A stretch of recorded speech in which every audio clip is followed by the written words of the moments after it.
চ্যানেলের পক্ষ থেকে তোমাদের সকলকে জানাই আন্তরিক অভিনন্দন ও শুভেচ্ছা।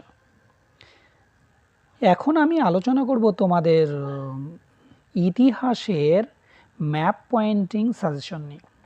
আসলে এখানে আমি তোমাদের 15টার মতো ম্যাপ পয়েন্টিং দেবো, 15 থেকে 20টার মতো। এর মধ্যেই তুমি 4টায় পেয়ে যাবে। হ্যাঁ, খুব সহজভাবে তোমরা এগুলো নেবে, খুব পেয়ে যাবে কনফার্ম। হ্যাঁ, দেখো কি তোমাকে নিয়ে কি তোমাকে প্র্যাকটিস করতে হবে খুব ভালো করে। 1 নাম্বার হচ্ছে সাঁওতাল বিদ্রোহের এলাকা।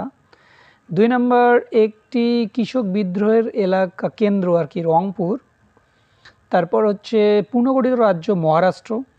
তারপর হলো নীল বিদ্রোহের অন্যতম কেন্দ্র যশোর নদিয়া। তারপর মহাবিদ্রোহের কেন্দ্র ঝাঁসি। দেশীয় রাজ্য অযোধ্যা। নীল বিদ্রোহের কেন্দ্র বারাসাত। এটা বারাসাত বিভিন্নভাবে আছে। হ্যাঁ, ওয়াহাবি আন্দোলনের কেন্দ্র বারাসাত, বারাসাত করলেই হলো। হ্যাঁ, নেক্সট নীল বিদ্রোহের একটি কেন্দ্র বা যশোরও পয়েন্টিং করলে হয়ে যাবে। তারপর পুনর্গঠিত রাজ্য গুজরাট। তারপর সন্ন্যাসী ফকির বিদ্রোহের এলাকা। তারপর দেশীয় রাজ্য হায়দ্রাবাদ। দেশীয় রাজ্য ত্রিবাঙ্কুর। মুন্ডা বিদ্রোহের এলাকা। নীল বিদ্রোহের অন্যতম কেন্দ্র নদিয়া। কোল বিদ্রোহের এলাকা ছোট নাগপুর বিভিন্নভাবে আছে। হ্যাঁ, ছোট নাগপুর অঞ্চল। হ্যাঁ, ঠিক আছে। তারপর দেশীয় রাজ্য কাশ্মীর, জম্মু কাশ্মীর আর কি। তারপরে দেশীয় রাজ্য মহীশূর। দেশীয় রাজ্য জুনাগড়।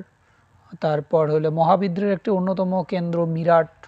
তারপর হচ্ছে 1857 বিদ্রোহের একটি কেন্দ্র ব্যারাকপুর। আর কি যে কোনো জায়গায় দেখ না কেন 1857 খ্রিস্টাব্দে 1857 খ্রিস্টাব্দে ব্যারাকপুরও হতে পারে, মিরাটও হতে পারে। হ্যাঁ, তোমরা যেভাবে দাও আর কি একই রকম। হ্যাঁ, তোমরা যেটা আসবে সেটা দিয়ে দিবে, কিন্তু একটা বলে দিই তোমাদের, যেটা কনফার্ম একটা দেশীয় রাজ্য একটা আসবেই। হ্যাঁ, এ কটা যদি তুমি পড়ো আশা করি এর মধ্যেই হয়ে যাবে। হ্যাঁ, আর এক্সট্রা বেশি করে পড়ার দরকার নেই, তুমি এখানেই কনফার্ম 4টায় তুমি পেয়ে যাবে। হ্যাঁ, আর এই ভিডিওটি যদি ভালো লাগে তোমরা অবশ্যই লাইক এবং শেয়ার করিও। এই ভিডিওটি দেখার জন্য তোমাদের সকলকে ধন্যবাদ।